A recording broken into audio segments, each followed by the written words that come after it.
आज रविवार दिनांक 21 मार्च 2021 भारत के संविधान के निर्माता माननीय डॉक्टर बी आर अम्बेडकर अर्थात honourable doctor B R Ambedkar the father of the Constitution of India, इस व्याख्यान माला के 22वें व्याख्यान में मैं अपनी ओर से तथा वंदना संघ दीक्षा भूमि नागपुर की ओर से मैत्री इंडिया चैनल के सारे ही दर्शकों को तथा उनके माध्यम से भारत का संविधान जिन्हें भारत के सार्वभौम लोग कहता है उन लोगों को साधुवाद देता हूँ, विनम्र अभिवादन करता हूँ, मंगल कामना प्रेषित करता हूँ और सप्रेम जय भीम भी।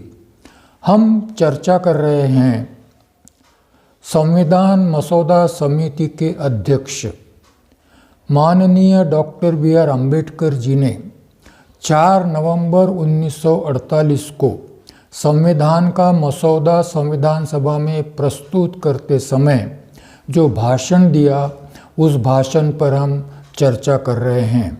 उस भाषण पर चर्चा के संबंध में उस कड़ी का आज का व्याख्यान 5वां और अंतिम व्याख्यान होगा। डॉक्टर बी आर अम्बेडकर ने संविधान सभा में जितने भी भाषण दिए उनमें 2-3 भाषण अत्यंत महत्वपूर्ण माने जाते हैं। पहला भाषण तो 17 दिसंबर 1946 का था। उसके बाद का यह 4 नवंबर 1948 का संविधान का मसौदा प्रस्तुत करते समय का भाषण भी अत्यंत महत्वपूर्ण भाषण है। मेरा अनुरोध है कि जिनके पास भी डिबेट्स उपलब्ध हैं, जो मराठी, हिंदी, अंग्रेजी में उपलब्ध हैं, उन्होंने कम से कम इस भाषण को ओरिजिनल जैसा है, मूलतः जैसा है, वैसा पढ़ने का, जानने का, समझने का प्रयास करना चाहिए। मराठी में भी अभी डिबेट्स अवेलेबल हैं, यदि किसी को चाहिए तो वामन सोमकोर से आप संपर्क कर सकते हो। Doctor B R Ambedkar ji ने मसौदा प्रस्तुति के समय जो भाषण दिया, उस भाषण को हम 2 भागों में विभाजित कर सकते हैं। पहला भाग जो है उसमें प्रस्तावित संविधान की विशेषताएं डॉक्टर बाबा साहब अम्बेडकर बताने का प्रयास करते हैं कि भाई संविधान की विशेषताएं क्या है, और प्रमुखता से 2 तत्व प्रस्तापित करते हैं, 2 बातें बताते हैं। एक तो प्रेसिडेंशियल डेमोक्रेसी और पार्लियामेंट्री डेमोक्रेसी, दोनों में अंतर क्या है और भारत के प्रस्तावित संविधान में पार्लियामेंट्री डेमोक्रेसी को, सांसदीय लोकतंत्र को क्यों चुना गया है, इसके संबंध में डॉक्टर बी आर अम्बेडकर स्पष्टीकरण देते हैं। दूसरी विशेषता जब वो कहते हैं कि federal structure, unitary structure, federal cum unitary structure, दुनिया में 2 प्रकार के स्ट्रक्चर है, 2 प्रकार के संविधान है, 2 प्रकार की लोकतांत्रिक रचनाएं हैं। एक को फेडरल स्ट्रक्चर कहा जाता है, संघीय संरचना कहा जाता है, और दूसरे को यूनिटरी स्ट्रक्चर कहा जाता है, एकात्मक संरचना कहा जाता है। Doctor B R Ambedkar Bharat के संविधान के संबंध में कहते हैं कि मूलतः भारत का संविधान फेडरल है, परंतु समय के अनुसार यूनिटरी भी हो सकता है। यह भारत के संविधान की विशेषता होगी, प्रस्तावित संविधान की विशेषता है। बाद में अपने भाषण के दूसरे भाग में माननीय डॉक्टर बी आर अम्बेडकर प्रस्तावित संविधान की जो आलोचनाएं की गई हैं, उन आलोचनाओं का जवाब देना चाहते हैं। मैं दोहराना ये चाहता हूँ कि जब doctor B R Ambedkar ji ने संविधान का मसौदा तैयार किया, तब यह मसौदा 8 महीने तक सामान्य लोगों के अवलोकन के लिए, जानने समझने के लिए और उस मसौदे पर अपना मत, अपनी प्रतिक्रिया, अपनी आलोचना व्यक्त करने के लिए 8 महीने तक यह मसौदा खुला था। और यह बात है 1947 की। आज दिल्ली की सीमा पर जो किसान आंदोलन शुरू है, उस किसान आंदोलन का पहला आक्षेप ये है उन 3 कानूनों पर, जो 3 कानून मोदी सरकार ने बनाए हैं और जो 3 कानून मोदी सरकार ने अपने प्रतिष्ठा का विषय बनाया है। लोग वहाँ आंदोलन कर रहे हैं, 75 दिन हो गए हैं आंदोलन करते, मगर 20 किलोमीटर तक जाकर भारत के लोक निर्वाचित डेमोक्रेटिक प्राइम मिनिस्टर को आंदोलनकर्ता अपने ही लोगों से वार्ता करने का समय नहीं मिला। किसी भी मंत्री ने जाकर उनसे बात करने का प्रयास नहीं किया, जैसे कि वो शत्रु राष्ट्र के लोग हैं। कल ही एक किसान बता रहा था कि मोदी जी बिना बुलाए हवाई जहाज का रास्ता मोड़कर नवाज शरीफ की पोती के जन्मदिन पर बधाई देने के लिए पाकिस्तान जाते हैं, शत्रु राष्ट्र में जाते हैं। हम तो शत्रु नहीं हैं, परंतु हम तक आने को मोदी जी को समय नहीं मिला है। और मोदी जी ने 2 शब्द नए गढ़े हैं कल राज्यसभा में भाषण देते समय, आंदोलन जीवी और परजीवी। लोकशाही में, लोकतंत्र में आंदोलन करने का अधिकार लोगों को होता है। सर्वोच्च न्यायालय ने यह अधिकार मान्य किया है। ऐसा होने के बाद भी उनको आंदोलन जीवी और परजीवी कहा जा रहा है। किसान कहते हैं हमने तो मांगा नहीं, और तुमने कानून बनाते समय हमसे पूछा भी नहीं। शायद उनको मालूम नहीं था, किसानों को मालूम नहीं है कि डॉक्टर B.R. अम्बेडकर ने संविधान का निर्माण करते समय प्रस्तावित संविधान 8 महीने तक लोगों के लिए उपलब्ध करवा दिया। आपने तो 8 दिन के लिए भी कानून हमारे पास नहीं भेजा, कानून का मसौदा नहीं भेजा, कानून का विधेयक नहीं भेजा। इस कानून को भले ही आप जो कुछ भी कहे, मगर हम इसको काला कानून कहते हैं। यह संदर्भ है।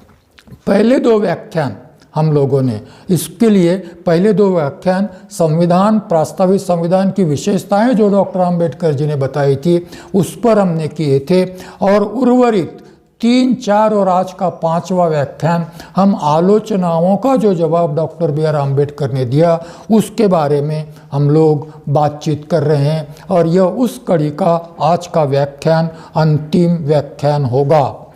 अब आलोचनाएं जो अब तक हमने जवाब दिया, आलोचनाएं ऐसी थी कि इस प्रस्तावित संविधान में आधा हिस्सा तो भारत सरकार अधिनियम 1935 से लिया गया है।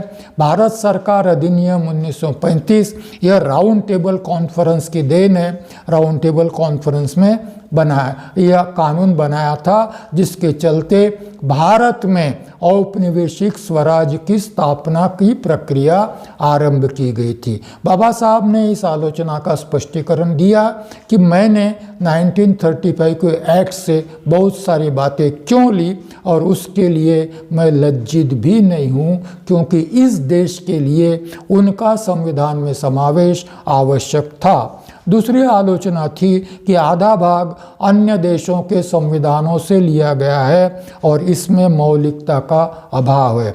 डॉक्टर अम्बेडकर इस आलोचना का जवाब देते हुए कहते हैं कि लोकतंत्र के सिद्धांत 100 साल, 125 साल पहले प्रस्तापित हो चुके हैं, उनमें किसी प्रकार का कोई परिवर्तन नहीं हुआ है, और इसीलिए 100-125 साल बाद जब कोई नया संविधान निर्माण होता है तो उसमें प्रिंसिपल्स तो नए नहीं आएंगे, सिद्धांत तो वही बने रहेंगे। हाँ, देश और परिस्थिति के अनुसार, लोग के अनुसार यदि कुछ परिवर्तन करना चाहे तो उतने परिवर्तन की ही संभावनाएं होती हैं। और एक आक्षेप था और एक आलोचना और थी कि प्राचीन भारत का इस संविधान में कोई प्रतिनिधित्व नहीं है। हिंदू राज, जिस पर हिंदुत्ववादी बड़े गर्व करते हैं, या गांधीवादी ग्राम स्वराज पर गर्व करते हैं, जिसके बारे में कुछ भी इस संविधान, प्रस्तावित संविधान में नहीं है। पर्टिकुलरली, विशेष तौर पर ग्राम और ग्राम स्वराज का गौरव करने वालों को जवाब देते समय डॉक्टर B.R. अम्बेडकर जी ने कहा था कि विलेज, गांव, किस गांव की आप बात कर रहे हो? क्या है गांव? गांव nothing but A sink of localism, a den of ignorance, narrow-mindedness and communalism. गांव कूप मंडूक के परनाले हैं, अज्ञान, संकीर्णता, अंधश्रद्धा, सांप्रदायिकता की काल कोठरिया है। और फिर डॉक्टर अंबेडकर कहते हैं, I am glad that draft constitution has discarded the village. गांव को फेंक दिया है। गांव की संकल्पना ही बुनियादी फंडामेंटल स्ट्रक्चर के रूप में गांव की संकल्पना प्रस्तावित संविधान में नहीं रखी गई है। इसकी मुझे प्रसन्नता है। हमने गांव की संकल्पना को परे कर दिया है और व्यक्ति को प्रधानता दी है। व्यक्ति हमारे विकास की प्रमुख इकाई बनेगी। उसके बाद में आलोचनाएं की गई थी अल्पसंख्यकों के संरक्षण के बारे में, मौलिक अधिकारों पर प्रतिबंधों के बारे में और निदेशक सिद्धांतों की क्या आवश्यकता है, ऐसा कहा गया था। डॉक्टर बी आर अम्बेडकर ने इन आलोचनाओं का भी सटीक जवाब दिया और जिसके बारे में हमने विस्तार से बातचीत की। बाद में मैंने कहा कि presidential system of government, parliamentary system of government, इस संबंध में भी डॉक्टर बी आर अम्बेडकर ने विस्तार से अपनी बात कही, जिसकी चर्चा हमने की। इस परिप्रेक्ष्य में हम डॉक्टर बी आर अम्बेडकर द्वारा 4 नवंबर 1948 के संविधान सभा में मसौदा प्रस्तुति के समय जो भाषण किया था, उसके भाषण के अंतिम भाग की ओर आ रहे हैं। उन्होंने आलोचनाओं का अंतिम जवाब जो दे रहे हैं उसकी ओर आ रहे हैं। उन आलोचनाओं के बारे में कुछ कहने से पहले मैं डॉक्टर बी आर अम्बेडकर के इस 4 नवंबर के भाषण का अंतिम भाग, जहां उन्होंने समारोप किया, उतना मैं आपको पढ़कर बताना चाहता हूं। यह मैं अंत में भी एक बार पढ़ूंगा, मगर अभी मैं उसको पढ़ना चाहता हूं। अंत में डॉक्टर अम्बेडकर कहते हैं, I feel that it is workable. It is मतलब ये जो प्रपोज कॉन्स्टिट्यूशन है, it is workable, it is flexible and it is strong enough to hold the country together both in peace time and war time. Indeed, if I may say so, if things go wrong under the new constitution, the reason will not be that we had a bad constitution. What we will have to say is that man is vile. Sir, I move. महोदय, इस भाषण के साथ मैं यह प्रस्ताव प्रस्तुत करता हूँ चर्चा के लिए। हिंदी में मैं ऐसा समझता हूँ, डॉक्टर अम्बेडकर कहते हैं, मैं ऐसा समझता हूँ कि प्रस्तुत संविधान व्यवहार योग्य है। यह लचीला है और इतना सबल है कि युद्ध और शांति दोनों ही समयों में देश को एक सूत्र में बांधे रख सकता है। मैं यह कहूँगा, यदि नवीन संविधान के अंतर्गत कोई गड़बड़ी पैदा होती है तो इसका कारण यह नहीं होगा कि हमारा संविधान खराब था, बल्कि हमें यह कहना चाहिए कि अधिकारारूढ़ व्यक्ति, आज जो कुछ भी हो रहा है उस परिप्रेक्ष्य में अधिकारारूढ़ व्यक्ति अधम थी, नीच थी, यह हमें कहना पड़ेगा। और अध्यक्ष महोदय, मैं इन शब्दों के साथ यह प्रस्ताव प्रस्तुत करता हूँ कि इस मसौदे पर विचार किया जाए। आज के व्याख्यान में जिन आलोचनाओं के संबंध में हम बात करने वाले हैं, उसमें प्रमुखतया 3 आलोचनाएं हैं। एक आलोचना यह है कि कुछ लोग कहते हैं कि केंद्र बहुत सबल बनाया गया है और कुछ लोग कहते हैं कि केंद्र बड़ा ही दुर्बल हो गया है, केंद्र को अधिक सबल बनाना चाहिए। इस आलोचना के संबंध में डॉक्टर अम्बेडकर क्या कहते हैं वो भी हम देखेंगे। दूसरी बात, यूनियन ऑफ स्टेट और federal of state, federation of state, यह जो 2 शब्दों का प्रयोग है, इसके संबंध में आलोचना की गई है कि जब फेडरेशन ऑफ स्टेट होते हुए डॉक्टर बी आर अम्बेडकर ने प्रस्तावित संविधान में यूनियन ऑफ स्टेट्स क्यों कहा। इसके संबंध में भी बाबा साहब जवाब देते हैं, वो भी देखेंगे। और तीसरी महत्वपूर्ण आलोचना संविधान में संशोधन के संबंध में थी और उसके बारे में भी हम डॉक्टर बी आर अम्बेडकर क्या कहते हैं उसके बारे में हम लोग विचार करेंगे। पहली आलोचना जो है वो है डॉक्टर अंबेडकर कहते हैं, कुछ आलोचक यह कहते हैं कि केंद्र बहुत प्रबल हो गया है, केंद्र को बड़ा स्ट्रांग कर दिया है और उसकी तुलना में राज्य बड़े दुर्बल हो गए हैं। संविधान सभा में यहाँ तक कहा गया कि यह संविधान यदि लागू होता है तो केंद्र इतना प्रबल हो गया है कि राज्य ये म्युनिसिपल इकाई के तौर पर हो जाए, म्युनिसिपालिटी के समान हो जाएंगे, राज्यों को कोई स्वायत्तता, कोई अधिकार नहीं रहेगा। दूसरी ओर कुछ आलोचक यह कहते हैं कि केंद्र को और अधिक मजबूत बनाना चाहिए, क्योंकि हमारे देश की स्थिति इस प्रकार से है कि हमें और अधिक मजबूत केंद्र चाहिए। इस आलोचना का जवाब देते समय माननीय डॉक्टर बी.आर. अम्बेडकर कहते हैं कि वर्तमान परिस्थिति में कोई कितना भी प्रयास करे, केंद्र को प्रबल होने से रोकना कठिन है।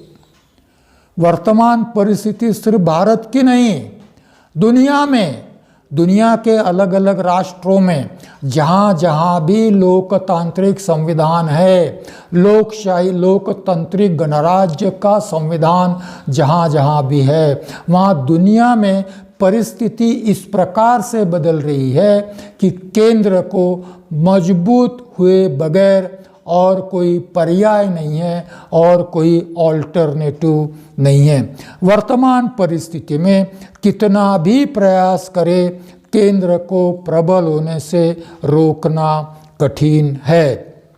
इस संबंध में अमेरिकी संघ सरकार का उदाहरण हमारे सामने है। अमेरिकी संघ सरकार में एक केंद्र सरकार है और बाकी की राज्य सरकारें हैं। पहले कुछ व्याख्यानों में हमने इसके ऊपर विस्तार से बात की है।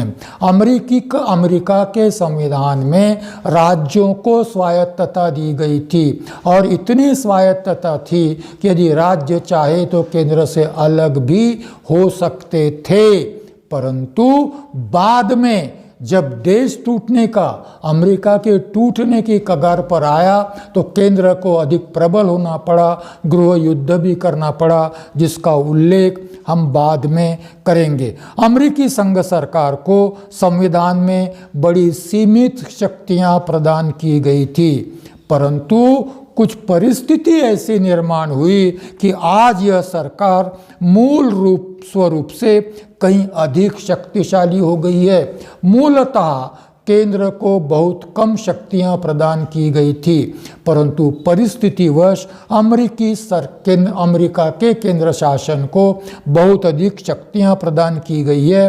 वह परिस्थितिवश मूल स्वरूप से कहीं अधिक शक्तिशाली हो गया है और राज्यों पर केंद्र छा गया है।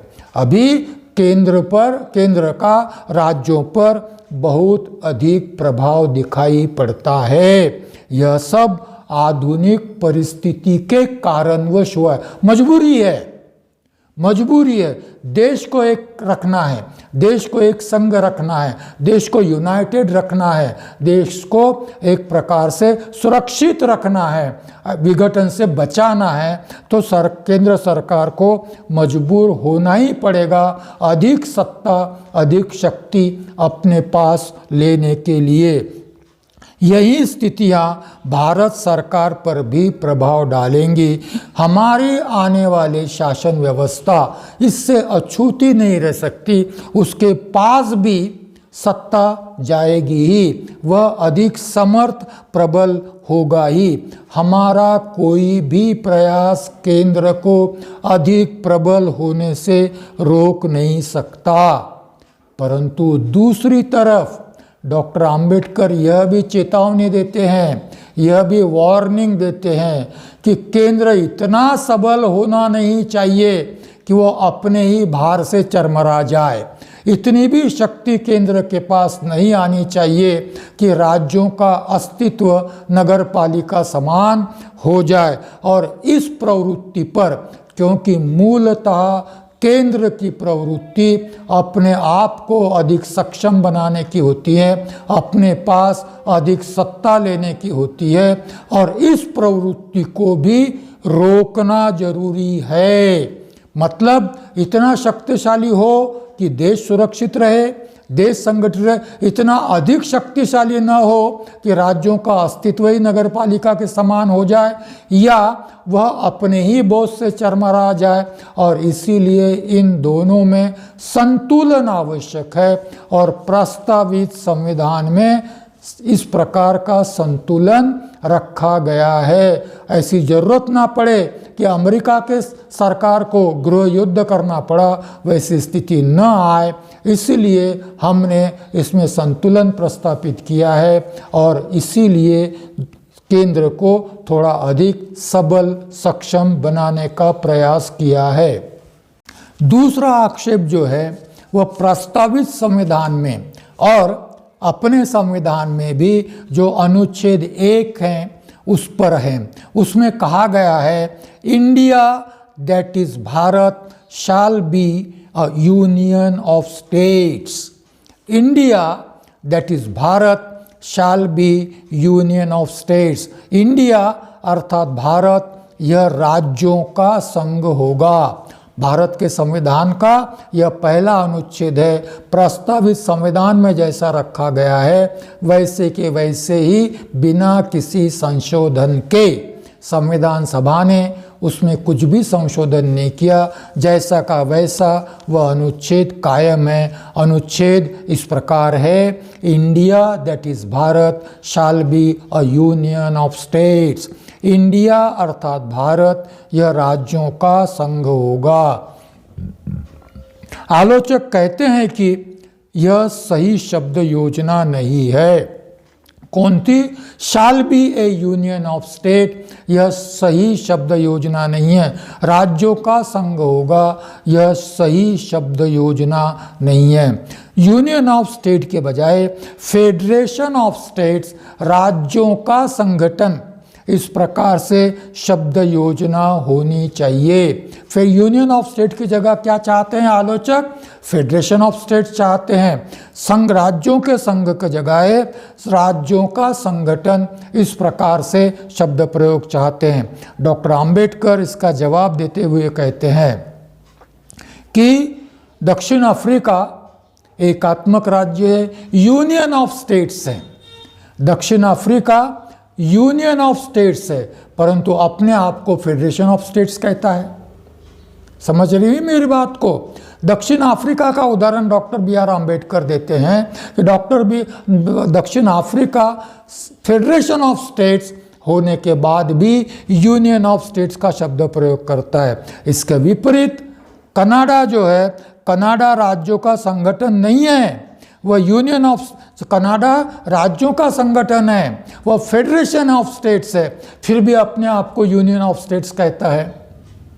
ख्याल में आ रही बात को? डॉक्टर अंबेडकर क्या बताना चाहते हैं कि दक्षिण अफ्रीका यूनियन ऑफ स्टेट्स होने के बाद भी फेडरेशन ऑफ स्टेट्स कहता है अपने आप को, और कनाडा फेडरेशन ऑफ स्टेट्स होने के बाद भी अपने आप को यूनियन ऑफ स्टेट्स कहता है। इसका अर्थ यह है कि दुनिया में यह दोनों शब्द अदल बदल कर समान अर्थ से प्रयोग में लाए जाते हैं। इंटेलेक्चुअल लेवल पर यूनियन और फेडरेशन में हम भेद कर सकते हैं, परंतु व्यवहार में ऐसा कोई भेद नहीं किया जाता, और इसीलिए फेडरेशन की जगह हमने यूनियन ऑफ स्टेट्स यदि इस प्रकार का शब्द प्रयोग किया हो तो उसके संबंध में बहुत अधिक आक्षेप लेने की जरूरत नहीं है।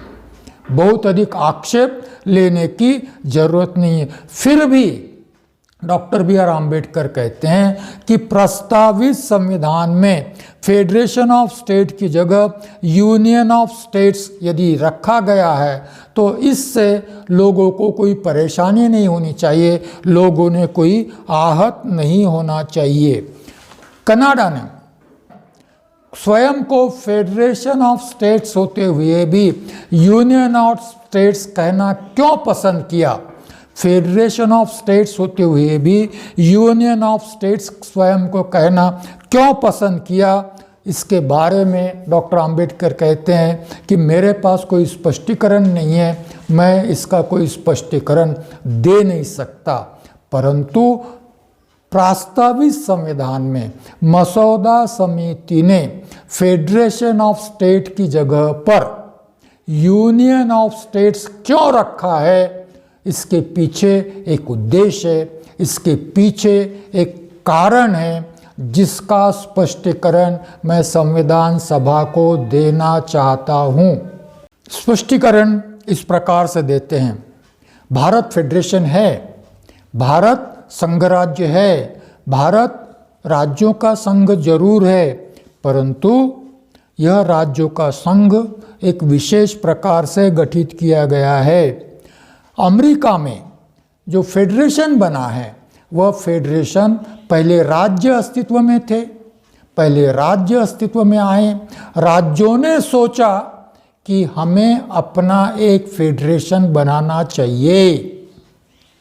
समझ लीजिए बात को, पहले क्या था अस्तित्व में, राज्य था, और फिर अलग अलग राज्य थे, और उन्होंने सोचा कि एक केंद्रीय सत्ता हमारे पास चाहिए, यदि हम सबको एकत्रित रहना है तो एक केंद्रीय सत्ता चाहिए, और इसीलिए राज्यों ने एकत्रित बैठकर अपने निर्णय से एक समझौता किया, और उस समझौते के चलते अमेरिका का फेडरेशन अस्तित्व में आया। परंतु भारत में ऐसी कोई भी प्रक्रिया नहीं हुई है। आज भारत में ना तो राज्य अस्तित्व में है और न ही केंद्र अस्तित्व में है। भारत के संविधान के चलते केंद्र भी अस्तित्व में आएगा और राज्य भी अस्तित्व में आएगा। महत्व की बात यह है कि राज्यों के आपसी समझौते के तहत भारत में केंद्र अस्तित्व में नहीं आ रहा है, फेडरेशन अस्तित्व में नहीं आ रहा है। यह फेडरेशन संविधान द्वारा निर्मित है, और इसीलिए राज्यों ने समझौता कर यदि फेडरेशन अस्तित्व में नहीं आता है, फिर भी हमने यूनियन ऑफ स्टेट शब्द इसलिए प्रयोग किया गया है क्योंकि यह फेडरेशन जिस प्रकार से अस्तित्व में आया उसके चलते किसी भी राज्य को संघ से अलग होने का अधिकार नहीं होगा। इसीलिए यूनियन ऑफ स्टेट्स का प्रयोग किया गया। कोई भी राज्य कभी भी इस संघ से अलग होने का प्रयास नहीं कर सकता, क्योंकि यह अधिकार उसको नहीं है, और इसीलिए यह संघ कभी भी नष्ट नहीं हो सकता। अमेरिका के संविधान में यह प्रावधान था और युद्ध लड़कर उनको अपना संघ कायम रखना पड़ा, परंतु भारत में ऐसी स्थिति नहीं आएगी, क्योंकि संविधान कहता है कि यह राज्यों के समझौते के तहत संघ अस्तित्व में नहीं आ रहा है। इसीलिए भारत का संघ यूनियन ऑफ स्टेट्स कभी भी नष्ट नहीं हो सकता, कोई भी राज्य इससे विभक्त नहीं हो सकता। शासन की सुविधा के लिए देश में केंद्र सरकार होगी, राज्य सरकारें भी होगी, अलग अलग राज्य होंगे, लोग उसमें रहेंगे, राज्यों को कुछ स्वायत्तता होगी, राज्यों को कुछ अधिकार होंगे, परंतु यह सारे ही स्ट्रक्चर प्रशासन की सुविधा के लिए निर्माण किया जा रहा है, और इसीलिए इस प्रकार के स्ट्रक्चर को राज्यों को कभी भी फेडरेशन से अलग होने का अधिकार प्राप्त नहीं है, संविधान के तहत नहीं दिया जा रहा है। सब मिलाकर संक्षेप में यह कहा जा सकता है कि यह एक देश है, एक लोग हैं, एक संविधान है, और देश एक ही शासन के अधीन है, और शासन के अधिकार एक ही संविधान से प्राप्त होते हैं। कैसा है हमारा फेडरेशन? फिर भी इसको यूनियन ऑफ स्टेट्स क्यों कहा गया है? क्योंकि एक देश, एक लोग, एक संविधान, एक शासन, और उस शासन को एक ही संविधान से प्राप्त अधिकार, और इसीलिए भारतीय संघ राज्य अविनाशी बन गया है। फेडरेशन जब तक संविधान अस्तित्व में है तब तक यह संघ राज्य टूटने की कोई संभावना नहीं है। मुझे अभी भी याद आता है अडवाणी जी का भाषण। लाल कृष्ण अडवाणी जी को मैं रेफर करने जा रहा हूँ। वो मार्गी ज्ञान प्रबोधिनी में उन्होंने एक भाषण दिया था। उस भाषण में वो कहते हैं कि देश में धर्म के नाम पर, संस्कृति के नाम पर, भाषा के नाम पर, प्रांत के नाम पर इतने विघटनवादी तत्व देश में अस्तित्व में होने के बाद भी भारत टूटा नहीं, भारत एक संग रहा है। इसका कारण माननीय डॉक्टर B.R. अम्बेडकर निर्मित भारत का संविधान है। भारत के संविधान ने इस प्रकार की यंत्रणा व्यवस्था निर्माण की है कि भारत का संघ अविनाशी हो गया है। यह बात अडवाणी जी अभी कहते हैं, परंतु यह बात डॉक्टर B.R. अम्बेडकर ने 4 नवंबर 1948 को संविधान सभा में कही थी।